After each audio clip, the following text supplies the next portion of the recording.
Hey everybody, Austin here again with another Let's Play video. Today, as you can see, it's going to be Ninja Gaiden 3 for the NES. For also the umpteenth time. I've done this multiple times on my channel now, but much like my recent Ninja Gaiden 1 and 2 runs on the NES, we're going to try this sword only, or more specifically, big sword only, well, and small sword only. You don't get the big sword in this game 100% of the time, so there will be parts where I have to play with the small sword. I originally, much like my Castlevania attempt, where I wanted to do that game with just the leather whip, the fully unpowered up whip, I wanted to do this with your fully unpowered up sword, but I found it to be very, very, very difficult. I've tried it multiple times now, and I'm just having a hell of a time with it. But I did find that if I at least gave myself the leeway to use the big sword when it's available, it's a lot easier. The hitbox is much larger on it. I don't have to think as much about should I duck and attack this guy here or stand and attack him, or it's a little bit easier, and it's a little bit easier to manage. So we're gonna go ahead and do it with the big sword. In the future, hopefully I can revisit this idea and just do it with just the small sword, but I'm just having way too much trouble with it right now to really do a let's play on it. So. But yeah, that's pretty much it. No sub-weapons. What I'm going to do is just like in the other Ninja Gaiden games, or maybe, just the other Ninja Gaiden games, I will use my sub-weapons, like, just to get rid of them, because in Ninja Gaiden 3, when you're on the wall, just like in Ninja Gaiden 2, you press the attack button, you'll automatically use your sub-weapons. So to just sort of avoid, doing that by accident and killing, screens worth of enemies, because your sub-weapons are really powerful in this game, I will just, like, throw them off the screen. They won't actually hit anything. It's just to get rid of, my power. So just so I don't accidentally use it on a wall. But aside from that, I guess we will get life potions, which we allowed ourselves in Castlevania and Ninja Gaiden 1 and 2. But aside from that, that's pretty much it. There are some extra lives. We'll go ahead and pick those up. I think that's actually pretty important to make this run not too stressful, because when you get a game over in this game, you get shot all the way back to the very beginning of the level. Which that's actually very typical in the other Ninja Gaidens if you die at a boss fight, but in this that only happens on a game over, and so the less likelihood that we have of getting a game over, the less stressful this run will be. So I'll definitely be picking up extra lives as well. So, but alrighty, before we jump into it, as usual, I'm going to give a big shout out to my current Patreon backers, and so they're going to go ahead and flash by the screen. Thank you guys for your continued patronage. Likewise with the recent live stream super chatters and channel members, so they're going to flash by the screen as well. Thank you guys for your direct support. So with that, let's go ahead and hit the start button, and we're going to go ahead and just jump right into it. We're going to go ahead and skip all the cutscenes and whatnot, so we're not going to see any of the cutscenes in this game, and I'll probably cut the ending short, because again, I've done multiple Let's Plays on this, and so the idea here is just to basically get through the game. So here we go. We got the big sword, and the big sword is really awesome in this game. It's probably one of the best parts of Ninja Gaiden 3. Ninja Gaiden 3 is actually my least favorite of the 3 games on the NES, but I do still like it a lot. I do still think it's a really good game, and, it's got some very unique aspects. And what I'm going to do is actually get rid of my my fire right there, just again, so I don't accidentally use it on a wall or something like that. I try to generally not do it, but sometimes I don't pay attention and I accidentally hit the B button before I jump off the wall. So what could have happened there? I could have tapped the B button just, a couple frames too early, and Ryu, our character here, would have ended up using that firepower when I didn't want him to. So one of the cool things you can do with the big sword is it's just got a really big hitbox, and so you can actually get multiple hits on this guy as you jump up and fall down. If you're using just the small sword only, you can't do that. You have to basically just jump, wait, and it's a lot more difficult to deal with just the small sword. So a lot of parts in this game, as far as like the normal parts themselves, they are quite doable with the small sword. Like this whole section here, we have to go through with the small sword. We don't actually get the big sword until, a few sections into this level. And those sections where you're only using the small sword, they're generally pretty manageable. I mean, even if you're playing Ninja Gaiden 3 normally, you still have to go through them with just the small sword. And we got those really big robotic insect-looking things. They're basically the replacement of the birds from the classic Ninja Gaiden games. Ninja Gaidens 1 and 2. In Ninja Gaidens 1 and 2, there were birds and there were bats, and those have pretty much been replaced with these big-ass robotic-looking things, which look a lot more intimidating, but they take up a lot more screen space, so in a way, it's actually easier to get rid of them. Let's go ahead and get rid of our shuriken there. So this part right here, this auto-scroller, this whole area has just a really nasty checkpoint. You go all the way through this auto-scroller, and when you get up to the boss fight, I think it's when you get up to the boss fight, you have to go all the way back before the auto-scroller section. So it's really important to not die here and to not rush. It's a really easy section. It's probably one of the easier sections in the game, but it's very easy to just get bored with it and just do some stupid things like jump up like this. There's an enemy right here. And, you know, you don't want to jump right up into an enemy as they appear on the screen. It's a good way to lose a lot of health, and it's a good way to get to basically get burnt out, because you end up having to do this section over and over and over again. So, for those of you guys that have never played this before, we just got a scroll, and this is an extra life right there. The scrolls actually extend your ninpo. So ninpo is basically your ammunition for your sub-weapons. So right now I have this fireball sub-weapon where it basically shoots down at a 45-ish degree angle. The sub-weapons in this game are just very, very useful. So when you're playing the game normally, if you're not too familiar with Ninja Gaiden 3, or if you are and you're just having a hard time with it, make sure you're using your sub-weapons a lot. The game was absolutely designed around them. So we're going to try to just avoid that. Very difficult to actually avoid these. The hitboxes are not perfect on them. I tried to squeeze my way through them, but I wasn't able to do it.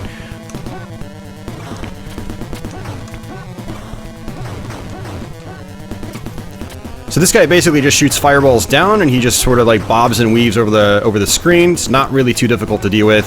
If you're fighting this game, fighting this guy normally with your sub-weapons, he's very, very easy. A lot of the bosses in this game are actually really easy. A couple of the last bosses in the game are very much a pain to deal with, though. Particularly sword only, either regular sword or big sword only. So this level is actually probably one of the trickier ones in the game, even when you're playing the game normally. It's got a couple of kind of like cheap moments where if you don't know how to deal with them, they can just be really tricky to get past. I actually ended up dying here many, many times in my practice sessions over on Twitch, and yeah, it was frustrating, but I figured it out. You know, games like this, you know, you could figure them out through trial and error. And, you know, that's actually what a lot of the difficult games were like in this generation. It was just trial and error. So there's a very specific thing I want to do here. I want to trigger one of those fish. That's going to happen when I jump on this platform, and I want to walk back here. One of the great things about Ninja Gaiden 3 is that it actually remembers the enemies, whether you've killed them or not. There's an extra life here, and for this part I want to jump down and hang on to this. And even if I take a hit, when you're grabbed onto ledges in this game, this is basically one of the Ninja Gaiden 3's new additions, is the ledge grab. When you're grabbed onto a ledge, there's no knockback. And that's very, very useful in that part. I found that it's pretty much impossible to get past that section without doing that. Obviously, if you're playing normally, you've got your sub-weapons you can use, which, trust me, goes a really long way on that section. But since we don't have that luxury right now, it's a little bit difficult to get through. Oops. See, I accidentally used my sub-weapon there, but fortunately I had no ammo. And you'll notice that when you try to use a sub-weapon with no ammo, Ryu tries to use it, but, you know, since you don't have the ammo, it doesn't actually let you use it. So, fortunately, I did not use it. And now I'm playing really, really sloppy here, so fortunately there will be some health on the way back up. So we basically come down, and then we work our way back up. And let's go ahead and just focus. Gotta focus.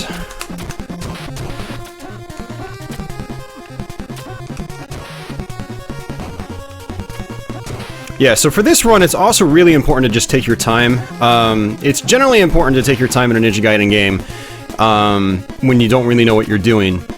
But on this run in particular, it's even more important to take your time. And in most cases, you actually have plenty of time to get through these levels too. There is one particular part at the end of the game where I will probably have to kill myself in order to get enough time to actually beat all the bosses that I go to fight. And there's actually a good opportunity for us to end up dying at this boss. But then again, we are going to get a... Oof, see, that was bad. I just made a really bad mistake there. We will get a big sword before we get to the boss, fortunately. So I'm actually kind of psyching myself out right now, because my last practice session I did small sword only, and I'm still a little stressed out from that run, to be honest with you. Some enemies in this game as well can just sort of be baited. So you just sort of like scoot the screen over just a teensy tiny bit, and then the enemy will spawn, and that'll make life a little bit easier on certain parts as well.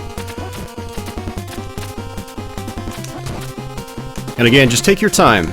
Notice how like I'm jumping straight up. That way, you know, when I have to jump, I'm not pushing the screen forward and spawning more enemies. And let's see if we can do this without dying. 2 more hits. There we go. Good. Yeah, that was a really sloppy level, to be honest with you. I mean, the first section was fine, but the second section, you know, with all the vertical moments, I shouldn't have been taking as many hits as I did, but I wasn't really paying attention, to be honest with you.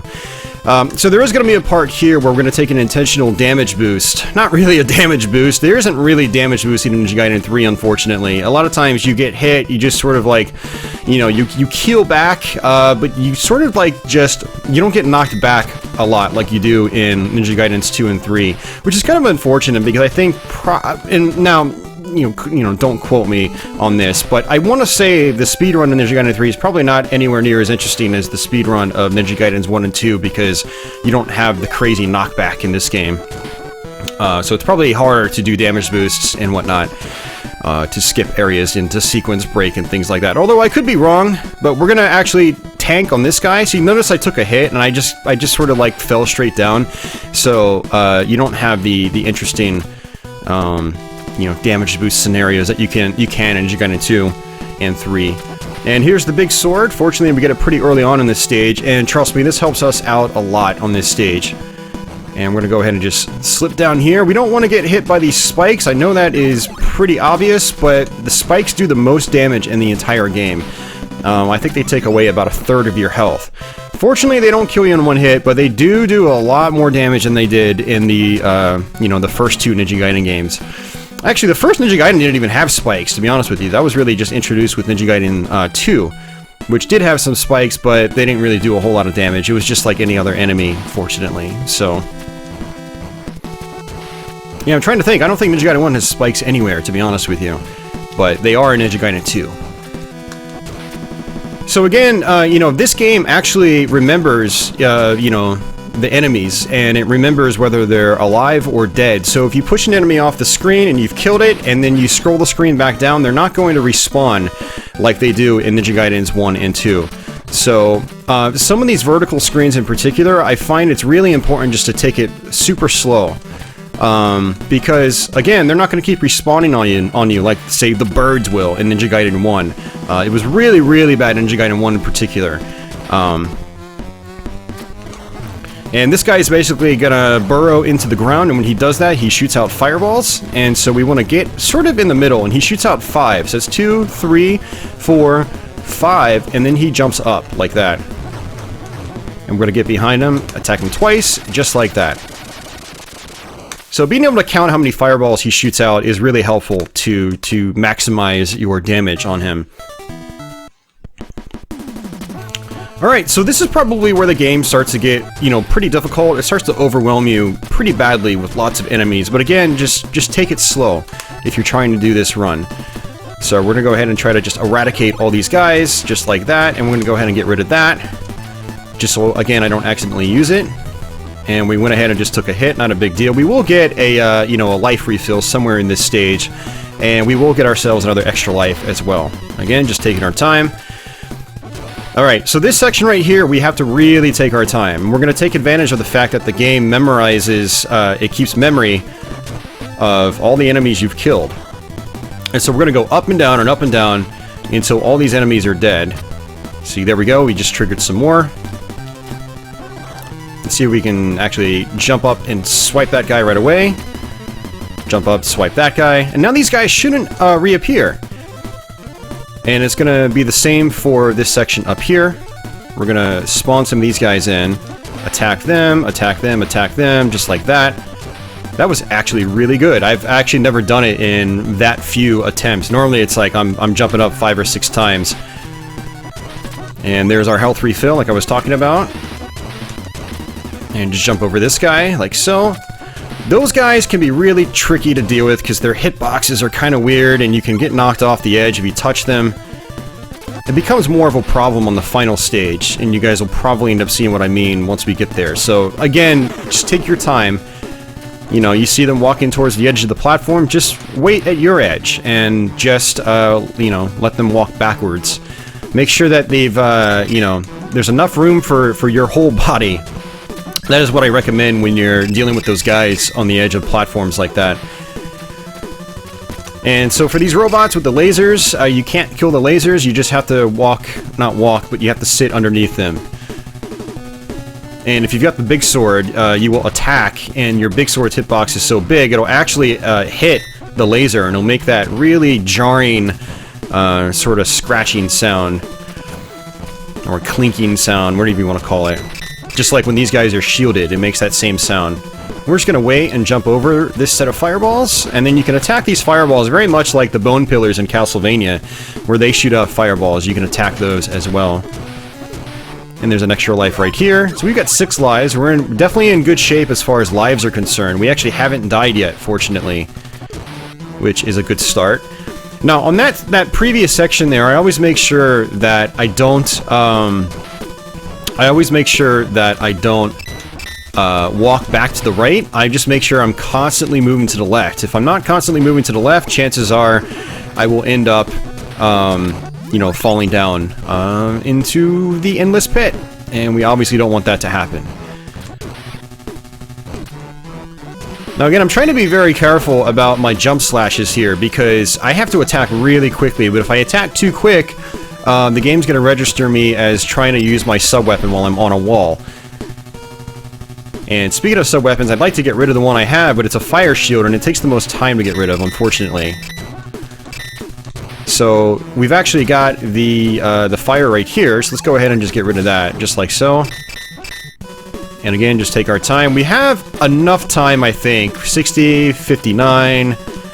Yeah, we've got enough time for the boss fight. And this boss fight's actually pretty easy, to be honest with you. He basically shoots 2 of those, and then jumps over, shoots 3 fireballs, and then just rinse and repeat. Now, obviously, he's a lot easier if you are playing with sub-weapons.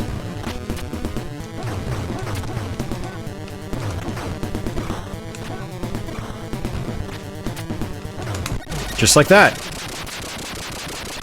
So the main boss in this game that we're going to have trouble with in terms of the actual time limit being the biggest threat, that is the series of final bosses. And we're actually getting pretty close to that already. Ninja Gaiden 3 actually is a relatively short game, to be honest with you.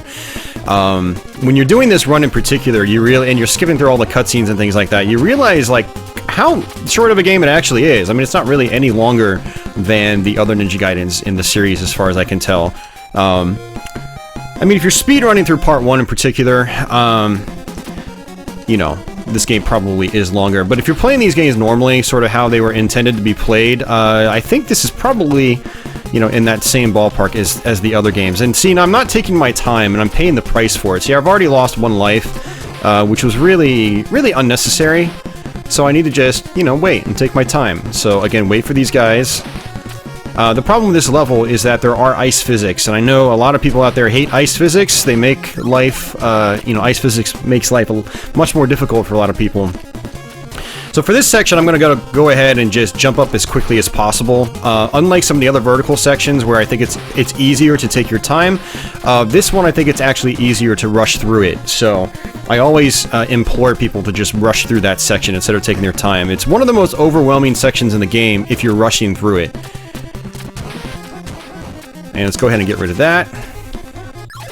And go ahead and kill that guy. And again, ice physics. So one thing I like to do on this level is to just jump up. It allows me to get, basically retain my, not retain, but regain my traction. So I'm slipping all over the place. If I just jump up straight, and I land straight, as long as I'm landing straight, there is no slipping and sliding. So it's good to just jump all over this place. and just make sure you're landing straight. I mean, there aren't any ice physics on these platforms right here, but when you land on the actual ice, you have to be very, very, very careful. And so jumping a lot allows you to regain your traction. Alright, so this is the lead up to the boss. Unfortunately, there is no health from here on out on this stage, so we need to try to play this really well if we want to do it on our first try. There is an extra life, but unfortunately you can't get the extra life without using your ninpo. And so I'm not going to have ammo, so I'm not even going to go for it. And it's not really a big deal. We've got 5 lives. Now, the gimmick with this stage is that you actually can slip into this, this alien tentacle-looking stuff a little too far, and if you slip in too far, you will die. You can kind of treat it like it's quicksand or something. And actually, you know what? We might end up just getting the extra life. We might as well. If I have to get rid of my sub-weapons, I might as well do it on the extra life. See, like right here? Oh, it missed! Never mind. Well, we can try it again, actually.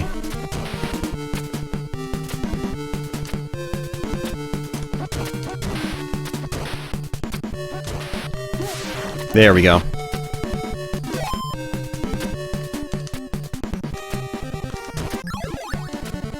Alright, a bunch of guys are going to fall down from the ceiling, just like that, and it's important to just take your time, take them all out. And boss time. So the boss actually just slams against the wall, and you have to jump behind him. And that is that. You just rinse and repeat. Unfortunately, the blocks that fall down from the sky, completely random as far as I'm aware. I don't think there's any rhythm or rhyme to them. And so this boss always scares me when I don't have full health, because there are some fights where I have to take a hit every time he slams into the wall, because the blocks, they just fall down randomly. There's, again, no rhythm or rhyme to it. So let's go ahead and get rid of that. And this is our final stage. Definitely the most brutal stage in the game, especially when you're doing it sword only. You know, even big sword only, a lot of these levels can be really difficult if you're not using sub-weapons. The game was absolutely designed around sub-weapon usage in mind. And so when you strip yourself of sub-weapon usage, things become a lot more challenging. But knowing where the enemies spawn, taking your time, those are probably the 2 most important things in this game. Just normally, you know, that's always, you know,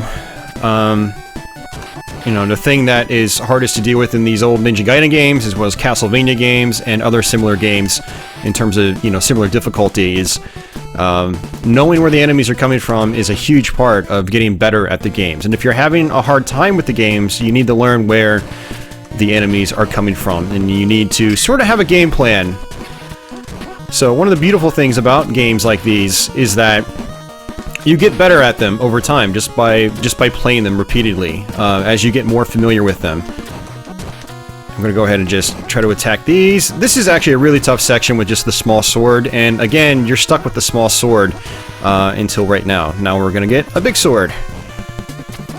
So from this point on, this is where stuff gets really frustrating if you're doing it small sword only. But we're gonna jump up here and basically, you know, trigger these guys to come down. We're gonna wait for this guy to go. And the hitbox in this guy is really weird, so I like to really make sure he's at the far left edge before I jump or fall down, just like that one right there. And we're gonna go ahead and just take our time here. And this part's pretty tricky. There is some, you know, interesting platforming going on in this game that's definitely harder than the other Ninja Gaidens. Oh, I got the extra life, but I didn't land on the platform. That has actually happened before. But look at that checkpoint, man, all the way back here. And we have to, again, go through one of the toughest sections without power-ups. Now my screen is flickering all over the place. I think that's my retro USB AVS console. I use a hardware clone called the AVS, which basically allows you to play NES games in HD, and it's handled via a FPGA processor that basically recreates all like the little transistors and circuits, you know, found inside the NES. And it's really fantastic stuff, but it actually has problems with just a couple of games, and I've updated the firmware all the way, and notoriously it has issues with Ninja Gaiden 3 for me personally, and it also has problems with Shatterhand, which is actually one reason I haven't done a Shatterhand Let's Play yet. I really want to, but it glitches out really badly on my AVS. So if I do a Shatterhand Let's Play, what I'm gonna end up doing most likely is just doing, just recording straight from my actual NES. It'll be composite and it won't look, it'll look terrible compared to, you know, the visual quality that you see right now. But I do want to do that game, and I know people want to see me do that game, so we'll see. But yeah, it's actually gotten better. The, you know, Ninja Gaiden 3 used to glitch out like crazy. I've actually got a live stream of all 3 NES Ninja Gaidens from a couple of years ago, and, you know, it glitches out really bad in that stream in particular, because that was several firmware updates ago, but, hopefully that gets better over time. The AVS has been a fantastic console, and anyone that's looking into one of these modern clones, not one of the cheap clones, but one of the good, you know, expensive clones that are really, really good. The AVS I highly recommend. It's really fantastic. Alright, so this is basically our last stretch in the game, but we're probably going to end up having to run out of time. I'll go ahead and try to book it to the boss anyway, but there's our big sword right there for when we die. The inevitable death, which will happen.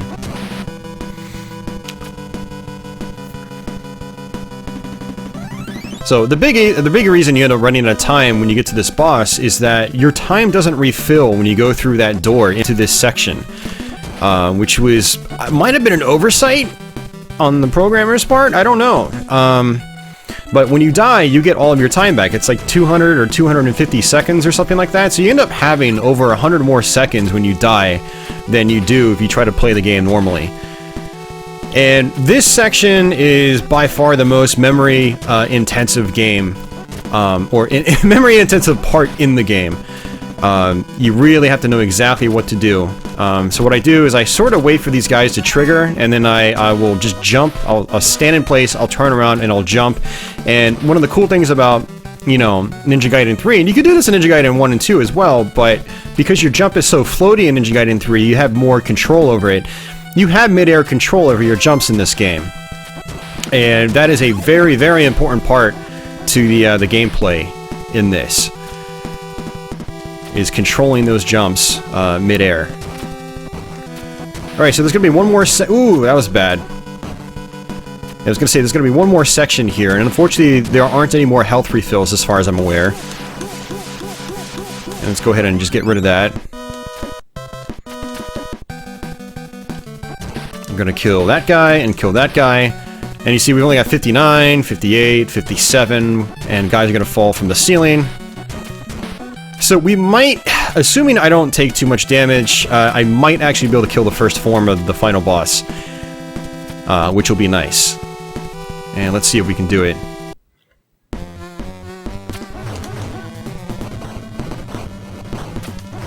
So for this guy, you really want to just get him down like this, hit him twice, and then walk back and forth like so. Ooh, and we're dead. We're so dead. Well, we're not dead. So he also shoots out these sort of homing balls. They're very, very difficult to deal with. Maybe we can actually beat this second form as well. I'll be really surprised if we do.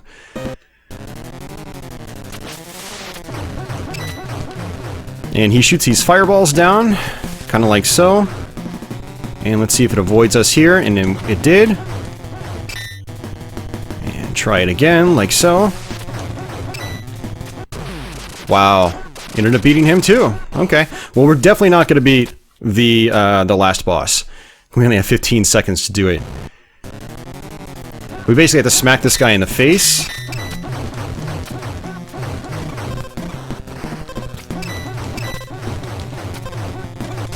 And now we have to hit the weak spot here.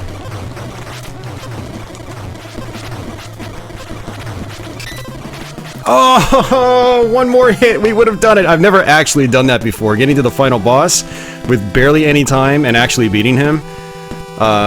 So now one thing that's nice is when you go back to the final boss in this, you don't have to fight the other forms again. So we basically ended up making this last fight kind of a cakewalk by doing that.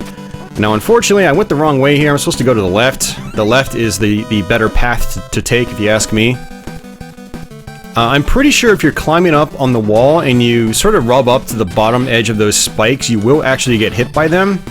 So that's something that's tough to deal with. I find it easier just to hug that left-hand side wall.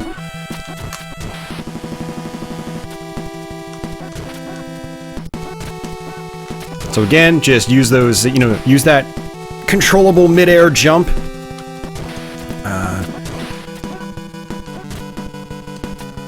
So one thing I sort of do in my head is I'll just take this block by block, turn around, jump backwards, just like that. And taking this block by block is probably the easiest way to do it. And it's also how you can take out these enemies without getting too overwhelmed. So last time I did that guy that came down from the ceiling also ended up coming on screen at the exact same time as the guys that came from the bottom. And so there were 3 of those flying robotic guys, and then I still had the regular walking enemy on that platform. So I basically had 4 enemies to deal with at once, coming from all sides, and it was really overwhelming. But because I took my time, I took it block by block, I was able to trigger that guy from the ceiling first, kill him on his own, which is a lot easier than having to deal with him with 3 other enemies. You kind of see what I'm saying. Making sure you're not overwhelmed in this game really goes a long way. And that was actually kind of interesting. I actually ended up triggering that Ninpo power-up drop by shooting the fireballs on the opposite side of the screen. That actually happens in a bunch of games I've played. It actually happens in one of the Castlevania games. And there must be something interesting with the game logic that makes that happen, and it's, you know, probably something completely logical, but with just how things are set up. But alright, last boss. We're gonna go ahead and try this again. Now, we don't actually have to rush as much now because we're not running out of time. So normally I just sort of play relatively slow. I try to jump over this guy's forward projectile, just like so. But for this second form, I definitely want to stay inside. It's basically the safety zone. And again, you can just jump. Use that mid-air controllable jumping. And that's it. We just beat Ninja Gaiden 3. Big sword only. And so it's a pretty fun run, actually. I like playing Ninja Gaiden 3 with just the big sword. You know, it's interesting. It definitely requires you to rethink a lot of situations in this game, but it's still pretty doable. The small sword only, on the other hand, is considerably more difficult. The hitbox on the small sword is tiny compared to the big sword. Naturally, I mean, it obviously looks a lot smaller in the screen, so it's gonna have a smaller hitbox. But I noticed the attack hitbox in the original Ninja Gaiden is much larger overall. Either that's because the sword's hitbox is larger, or the enemy's hitboxes are larger in that game, or maybe a combination of both, and that's what gives that, you know, feeling of just a huge hitbox. But in this, it's actually small, and I think the hitboxes on enemies are smaller in this as well. So it's much harder going sword only in this game. Also, again, there are parts in the game where, say, like, enemies will shoot fireballs out, and if you duck an attack, you won't be able to actually hit them, so you have to make sure you're standing and attacking, very much like when you're attacking bone pillars in Castlevania games. There's a lot of, you know, sort of micromanagement that goes on like that in this game where you're doing small sword only. So I don't know. I definitely want to come back and do that run in the future, but I need a lot more practice on this. I need to, you know, I need to keep trying, basically. So, and this again is my AVS glitching out here on this game specifically. It doesn't really do this with anything else, so I should probably reflash my firmware and see if it keeps doing it, or just wait for the next firmware if another one comes out. Hopefully another one comes out. But I know Retro USB's had some stuff going on lately that's been keeping them from getting more firmware updates out. But it's been a steady rollout of updates over the couple years I've had it. So,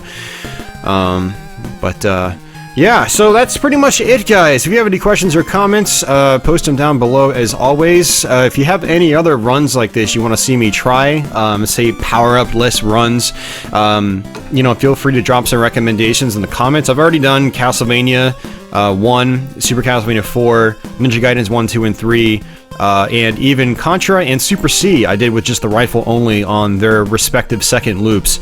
So feel free to check those videos out if you want more of this sort of challenge mode type stuff, and definitely toss me some recommendations of games you'd like me to try, you know, more difficult challenges on. So But yeah, thanks for watching, guys. If you're new to my channel, definitely consider subscribing. I've got a lot of Let's Plays here and many more to come. Feel free to give the video a thumbs up or thumbs down.